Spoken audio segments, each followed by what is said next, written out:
presyo ng mga bilihin biglang taas ngayong bisperas. Pero laksa-laksang mamimili dagsa pa rin sa mga supermarket at mall para sa kanilang pamasko at Noche Buena. Mga mall at iba pang matataong lugar, bantay sarado ng mga pulis ngayong Kapaskuhan. Mga katrabaho at kaibigan ni FPJ, makatatanggap pa ng pamasko mula kay The King. Ang kwento ng mga kapusong tuloy ang paglilingkod kahit papasko. Medyo malungkot kasi syempre wala sa family. Pero in time naman nagbibigay kami ng service sa mga patient, masaya na rin kami kasi ito yung sinumpaan naming tungkulin. Mga pelikulang kalahok sa Metro Manila Film Festival, nagpatalbugan sa parada. At ang paboritong handa tuwing Noche Buena, paano nga ba ginagawa? Alamin sa Side Trip. Higit pa sa mga balita. Hatid ng inyong nag-iisang liga ng katotohanan. Sa sama-sama nating pagiging saksi! Ilang minuto na lang po, Pasko na, kaya naman dagsa kanina sa mga pamilya ng mga nagkahabol sa kanilang ihahanda. Tila nananamantala naman ang mga tindero, lalo pang tinaasan ang presyo ng kanilang mga paninda. Saksi si Mitch Cruz. Siksikan sa mga palengke at supermarket nang maglibot kami kanina. Halos lahat ng mamimili naghahabol ng panghanda para sa Noche Buena. Halos lahat din napakamot ng ulo sa inabutang presyo ng mga paninda. Mataas na kasi ang presyo kahapon, nagtaasan pa uli ngayon. Sa loob lamang ng isang araw, ang presyo ng baboy naging 150 pesos mula 140 pesos. Ang karning baka umaabot na ng 220 pesos. Nakahapon ay 190 pesos lang. Ang manok naman mula 100 pesos naging 110 pesos. Maging ang mga gulay tulad ng repolyo, pechay at carrots, akyat presyo rin. Ang presyo ng isda, nagsitaasan din. Tradisyonal ng mga Pinoy ang maghanda para sa Noche Buena, kaya't gaano man kahirap ang buhay, nairaraos pa rin. Natuto na raw maging wais ng mga Pinoy sa pamimili. Ang preference nila ngayon, yung karamihan, yung mga local, mas mapili na. Selective ng pamimili nila ngayon. At iba't ibang paraan ng pagtitipid ang ginagawa, may mapagsaluhan lang. Maski 1/4 na hamon dyan. Simple na lang. Nililista na muna namin bago umalis sa bahay. Ako si Mitch Cruz, ang inyo, saksi. Dahil sa sobrang dami ng pasahero, pahihirapan ang pagsakay sa airport at sa bus terminal gayong bisperas ng Pasko. Ang ilang pinalad, makasakay, tiyak na biyahe ng Magnonoche Buena. Saksi si Dan Campilan. Fully booked na ang domestic flight sa lahat ng airline company pero dagsa pa rin ang mga chance passengers sa domestic airport kanina. Lahat nagbabakasakaling makahabol sa Noche Buena. Naki-chance lang gawin. Makahabol, makasakay sa ako na. Itong araw na ito, makarating rin ako sa Pasko. Tiis na lang. Para lang makauwi. Si Maribel Nolasco hindi raw Noche Buena ang habol kundi ang libing ng kanyang ina sa Davao. 3 araw na raw siyang nakapila bilang chance passenger ng Cebu Pacific at duda na siya. Bakit sila nakaalis? Kararating lang nila mga galing abroad yung mga kasabay ko. Basta naglalagay na pala sila na pera doon sa opisina. Itinanggi ito ng Cebu Pacific. Peak season nila at hindi nila kayang i-accommodate lahat lalo na ang biyahe nila sa Davao at Cebu. Ay, hindi namin masabi, hindi kami nagpa-promise sa passenger. Basta binibigyan lang namin number, then sunod lang kami sa standard procedure.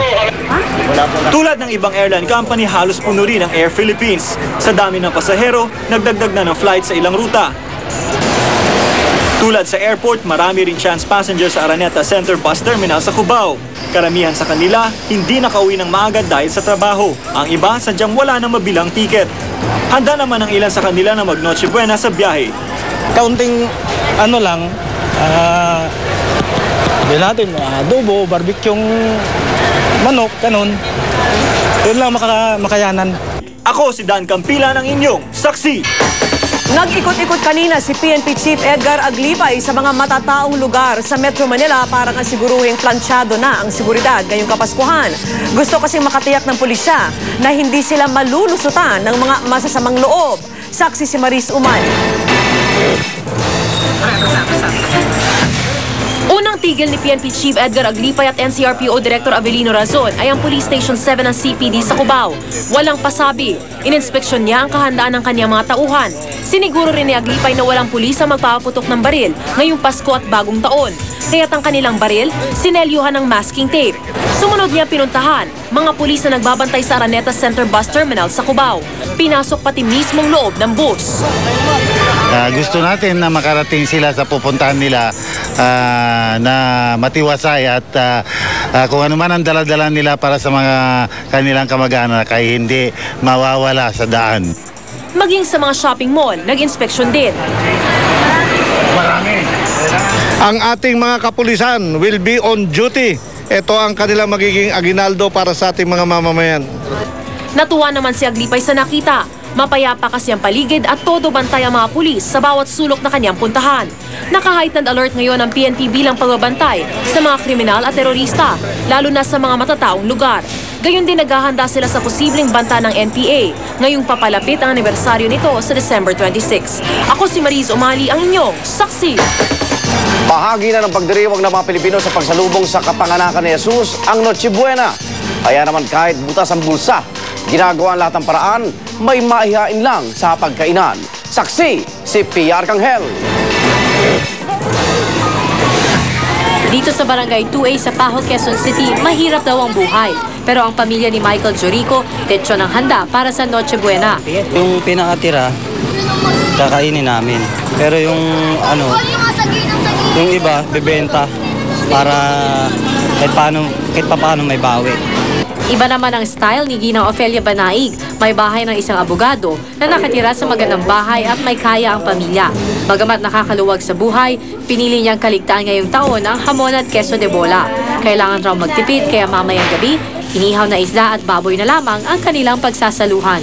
Kaunting preparasyon lang para sa mga anak at apo. Hindi gaya nung kailan na medyo maluho tayo noon. Tulad ng iba, hangad ni Aling Risa para sa kanyang pamilya ang isang masaganang Noche Buena. Pero dahil mahirap ang buhay nila, tanging ang tinatirang pansit na ito ang nasa hapagkainan nila. Umaasa si Aling Risa na bago maghating gabi, may magmamagandang loob at magbibigay ng pagkain para sa kanya at ang kanyang 7 anak. Sa amin ho dito ng mamamasura, kung ano lang hong meron, yun lang sa amin yung anong nakakayanan namin. Ako si PR Arcangel, ang inyong saksi. Sa sobrang mahal ng bilihin, nagkasya na lamang ang ilan nating kababayan sa pagbili ng tingi-tinging handa. Mairaos lang ang Noche Buena. Saksi si Ruth Cabal. Tumagsa ngayon sa Quiapo ang mga gustong makatipid sa kanilang Noche Buena. Paano'y lahat na yata ng mga sangkapang handa ngayong Pasko, mabibili dito ng tingi. Halimbawa, 25 pesos na mixed vegetables. Pwede ring makabili ng 1/4 kilo ng queso de bola, 90 hanggang 160 pesos lang. Ba't tingi lang ang binibili nyo? Mas nakakamura. Bakit kung kailangan makamura? Ang hirap ng buhay. Isa pang pinagkakaguluhan dito sa Quiapo ang pira-pirasong ham at bacon. Si Mang Leonardo dati raw buong ham na mahigit 1,000 piso ang binibili niya. Pero ngayon, halagang 300 piso na lang ang nakayanan niya. Mahirap talaga buhay natin dito sa Pilipinas eh. Dati nakakabili kami buo, ngayon hindi na. Eksakto na lang. Para sa marami nating kababayan, tingi-tingi o kakarampot man daw ang kanilang handa, ang mas mahalaga ay sama-sama itong mapagsasaluhan ng buong pamilya ngayong Pasko. At kahit kapos sa pera, may raraos pa rin naman raw ang Pasko. Para maramdaman natin ang Pasko, ganun. Kahit na konti lang ang handa namin. Ako, si Ruth Cabal, ang inyong saksi. Hirap man daw ang buhay, di talaga maiwasang may exchange gifts sa Kapaskuhan. Kaya kanina, nag-last minute Christmas shopping ang ilan nating kababayan. Saksi, si Iris Cruz.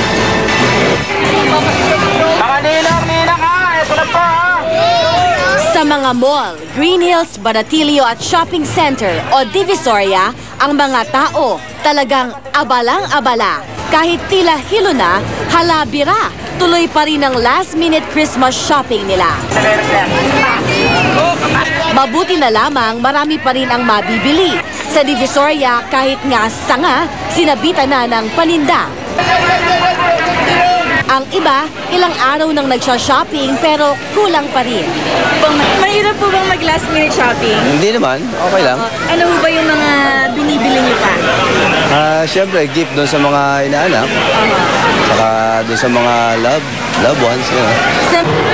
Sa sobrang dami nga po ng mga tao na nagla-last minute Christmas shopping, talagang siksika na dito sa Divisoria. Lalo na dito sa area na tindahan ng mga laruan na dahil sa kapal ng tao, halos hindi na mahulugan ang karayom.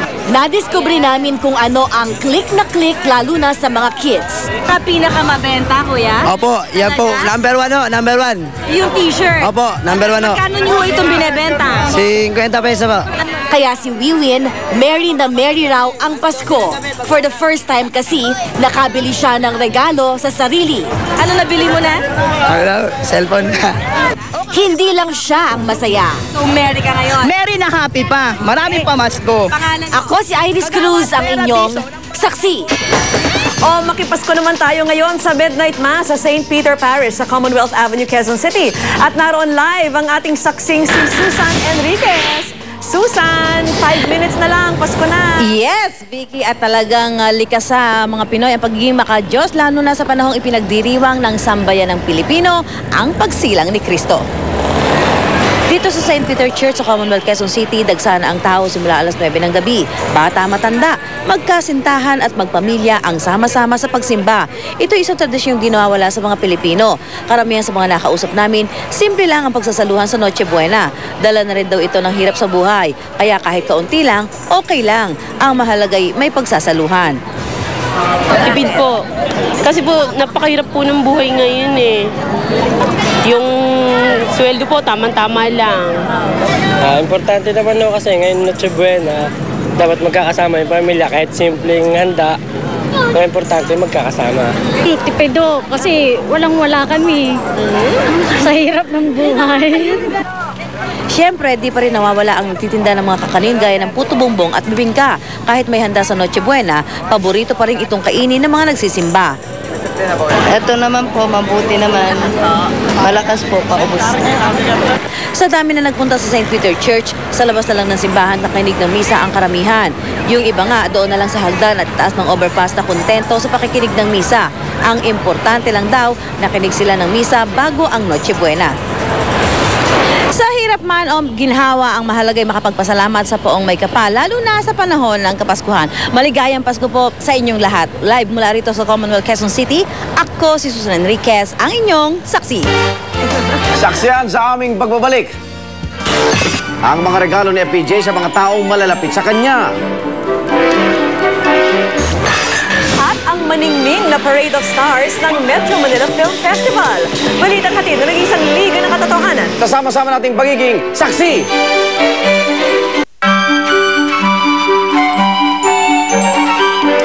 Nakatanggap pa ng Christmas gift mula kay FPJ ang kanyang mga katrabaho at kaibigan.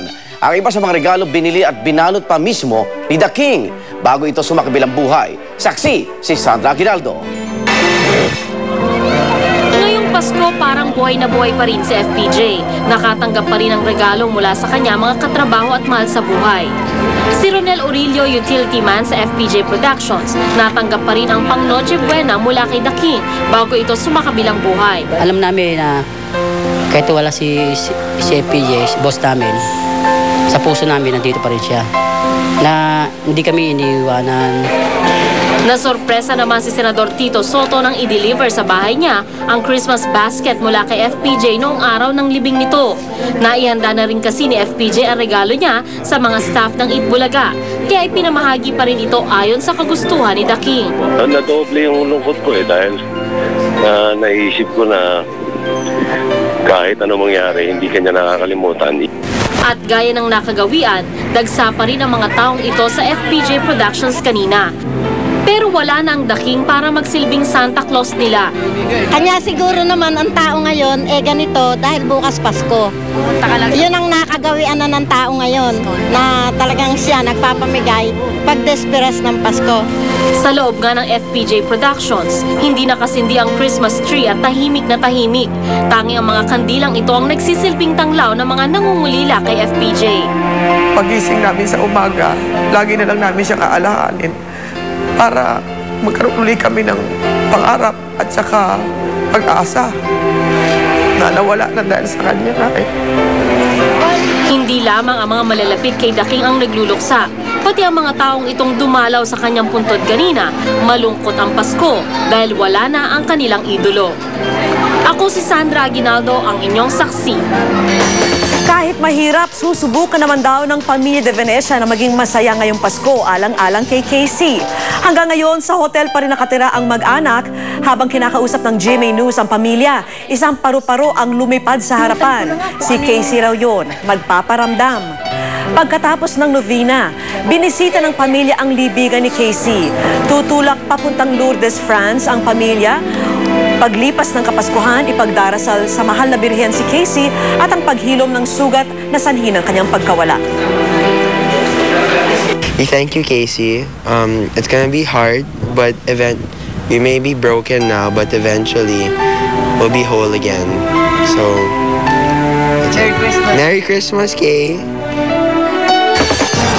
Matapos naman ang kalungkutang bumalo sa showbiz sa pagpanaw ni FPJ, the show must go on, ika nga, para sa ilang artista. Kaya naman naging makulay at maningning ang sinagawang Parade of Stars ng Metro Manila Film Festival. Saksi, si Lars Santiago. Nanguna sa parada ang float ng Manu Posri ni Vilma Santos, Christopher De Leon at iba pa. Sumunod ang karosa ng Ice de Mas ni Raymart Santiago, Judy Ann Santos, Jay Manalo at Dennis Trillo. Sina JR, Eric Quizon, Chris Aquino at Starstruck Final Four ang sakay ng So Happy Together. Ang kampusong si Berwin Bailey, kasama sina Mark Bautista at Sara Geronimo sa Lastic Man. Kasunod dito ang float ng Enteng Cabisote, Spirit of the Glass, Panaghoy sa Suba at Sigaw. Panoorin niyo po yan. Napakaganda, napakasaya pang pamilya. Eto na naman tayo. Kasama na naman tayo for Manu Po 3. So, inaasahan ko po na masuportahan niyo po yung movie namin. Sana suportahan nila ang pelikulang Pilipino, suportahan nila ang Sigaw. Mas mahaba ang rutang dinaanan ng parada. Nagmula ito sa Quezon City, dumaan sa Maynila at nagtapos sa Aliw Theater sa Pasay, kung saan nagkaroon ng mabituing palatuntunan. Bukas na magsisimulang ipalabas ang 8 pelikulang kalahok. Idineklara naman ng MMDA na ang buong Film Fest ay inihahandog sa yumaong hari ng pelikulang Pilipino na si FPJ. They're very grateful, they're very thankful, and of course, like all of us in the family, at siguro sa lahat na rin ng nararamdaman ng Pilipino na nagmamahal sa uncle ko, we're all very proud. Sa ika-30 taon ng Metro Manila Film Festival, muli mga higanting pelikula ang naglalaban-laban. Ito ay isang paraan para muling buhayin at pasiglahin ang local movie industry. Ako si Lars Santiago, ang inyong saksi. Saksihan sa aming pagbabalik. Ang Pasko ng mga taong lansangan ang nakagisnang tahanan. Pasko ng mga naging biktima ng kalamidad. At ang mga nagtatrabaho kahit Pasko. Balitang hatid ng isang liga ng katotohanan. Kasama-sama nating pagiging saksi.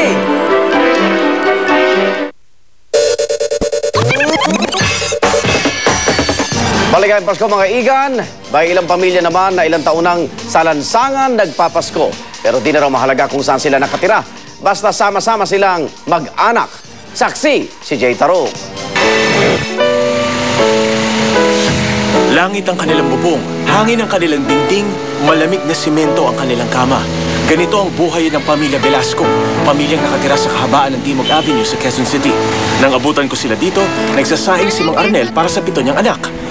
Didilihensya pa raw siya ng ulam, kaya kapag walang nagbigay ng pang-Noche Buena kina Arnel, nagluto kami ng sardinas, kaya itlog, noodles. Kaya pag nakaluto kami, sa may kanin, masalo-salo na kami. Pamamasura ang trabaho ni Mang Arnel. Higit kumulang 200 piso ang kita niya sa maghapon. Ang maliit na kita, pilit nilang pinagkakasya. Kaya mistulang di uso ang Pasko sa kanyang mga anak. Ano ba ang Noche Buena? Ewan ko po. Hindi mo alam. Ikalawang Pasko na ito ng pamilya ni Mang Arnel sa may pader na ito. Kumpara nung isang taon, mas madalang daw ang nagbibigay ng aginaldo ngayong taon. Binibigyan sila ng mga laruan. Minsan may naman sa amin mag-abot ng grocery. Masaya na ako. Pero may magbigay man daw o wala, mas mahalagang bagay para kina Mang Arnel. Masaya lang sila yung mga bata. Saka ako, kami mag-asawa.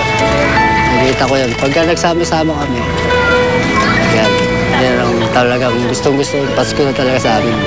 Jay Taruk, ang inyong saksi. Sa kabila ng sayang dala ng Kapaskuhan, di pa rin maiwasang balungkot ng mga biktima ng nagdaang bagyo.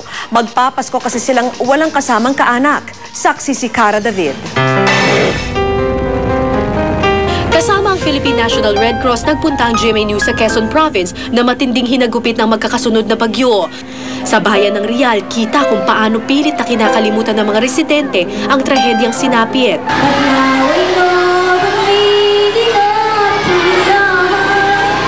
Bukod sa Rial, meron din kaming dalang Noche Buena package sa mga taga-Infanta.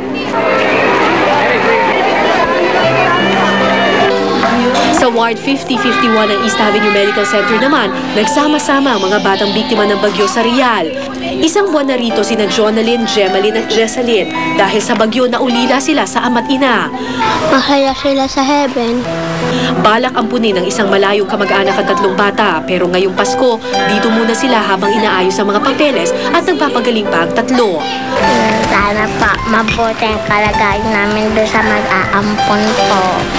Mag-isa ring magpapasko si Sarah Miranya. Namatay nung bagyo ang kanyang ina, nasa kritikal na kondisyon naman sa ospital ang kanyang ama. Sana magkasama kaming tatlo ni Bonso tsaka ng papa ko. Pilit kong pinasaya kanina ang mga bata sa mga regalong dala ko. Pero marahil, iisa lang ang hinihintay nilang regalo. Ang mainit na yakap ng pamilya ngayong Pasko. Ako po si Cara David, ang inyong saksi. Hindi uso ang bakasyon para sa ilan nating kababayan kahit sa Kapaskuhan. Malungkot bang hindi kasama ang pamilya, ang tanging na lamang daw nagpapaligaya sa kanila ang makapagsilbi sa kapwa. Saksi, si China Hoxon. Pagdalos sa Misa de Gallo, Noche Buena kasama ang pamilya, sabay-sabay na pagbubukas ng regalo. Ilan lamang yan sa mga hindi nararanasan ng ilan nating kababayang naghahanap buhay pa rin tuwing Pasko. Tulad na lang ng mga gasoline attendant. Kailangan po sa trabaho namin. Hindi rin pwedeng maantala ang mga biyahero, kaya naman ang mga taxi driver tuloy ang paghahatid sundo. Naabutan namin ang grupo ng mga taxi driver na ito, nagsasalo-salo ng kanilang Noche Buena. Eh, sa totoo ma'am, talagang malungkot dahil ang pamilya natin, di natin kapiling. Pero kahit papaano naman, masaya din dahil gawa nga ng mga kasama mong driver ay nakita-kita. Merry Christmas! Tulad ng mga taxi driver, wala ring pahinga ngayong Pasko ang mga doktor at nurse ng mga ospital. Wala naman kasing pinipiling araw ang mga nagkakasakit o naaaksidente. Medyo malungkot kasi syempre wala sa family. Pero in time naman nagbibigay kami ng service sa mga patient, masaya na rin kami kasi ito yung sinumpaan naming tungkulin. Hindi man nila kapiling ang kani-kanilang pamilya sa Pasko, masaya na rin daw sila na makapagserbisyo sa kapwa, anumang araw, anumang oras. Kaya mga kapuso, saludo kami sa inyo. Ako si China Hoxon, ang inyong saksi. Saksihan sa aming pagbabalik ang isa sa pinakamalaking pagawaan ng hamon sa buong bansa. Tampok sa side trip. Balitang halin ng isang liga ng katotohanan. Sasama-sama nating pagiging saksi.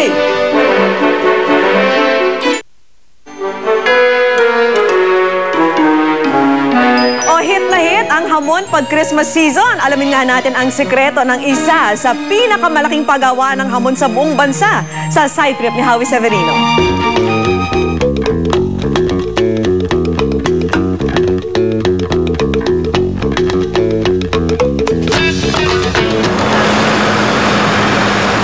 May top secret operation yata dito sa San Fernando, Pampanga.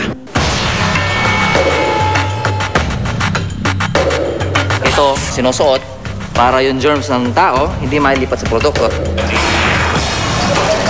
Isa-isa kaming naghugas, pumasok sa air shower, at dumaan sa food bath. Araw-araw, lalo na kung papalapit na ang Pasko, ganito ang eksena sa Pampanga's Best, isa sa mga pinakamalaking paggawaan ng hamon sa Pilipinas. Tone-toneladang imported na karne ang ginagamit nila sa paggawa ng hamon. Humigit kumulang 20,000 kilo raw ng ham ang nagagawa nila kada araw. Yung amoy, umpisa pa lang nandyan na. Yung bango at aroma ng ham, naaamoy mo.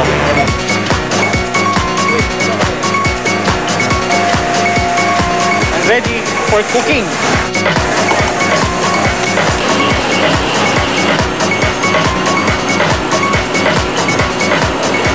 Maraming iba't ibang klase ng hamon na pampasko. Pero sa lahat, ang Binya Ham raw ang pinaka-Pilipino at paborito ng pamilya tuwing Noche Buena. Mahigit 1,000 kapangpangan ang nakapagtatrabaho ngayon dito. Pero nagsimula lang ito bilang paunti-unting pagtitinda ng tosino ng pamilya Hizon. Yung technique nanggaling pa sa mga magulang.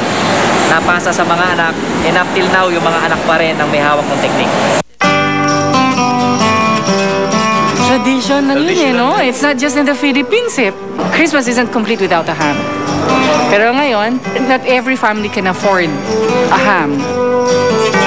Kaya naman mula sa kanilang pagawaan, may isa pa tayong side trip ngayong Pasko. Para madagdagan lang po yung Noche Buena nyo sa Pasko. Ito ho. Ay, maraming salamat po. Bumabati sa inyo ng maligayang Pasko. Ako po si Howie Severino para sa side trip sa Saksi.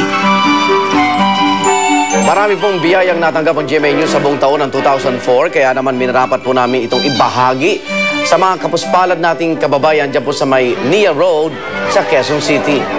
Pasasalamat din po namin ito sa inyo na patuloy na nagiging inspirasyon sa paghatid ng serbisyong totoo. Pinangunahan po ng aming mga reporter dito sa GMA News ang pagpapakain.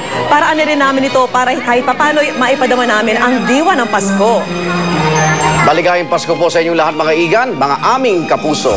At naway ang kapayapaan at kasiyahang ating nadarama sa araw ng kapanganakan ni Jesus ay madala natin kahit hindi po Pasko. Susunod na po ang emergency, abangan niyo po yan. At yan ang mga pangyayaring higit pa sa mga balita. Binusisi ng inyong Liga ng Katotohanan. Ako naman, Arnold Clavio. At ako po niyong kapuso, Vicky Morales, at namin ay pagbabalitang walang kinikilingan. At walang pinoprotektahan. Hanggang sa Lunes, sama-sama tayo magiging saksi! Pinapagalan ko na.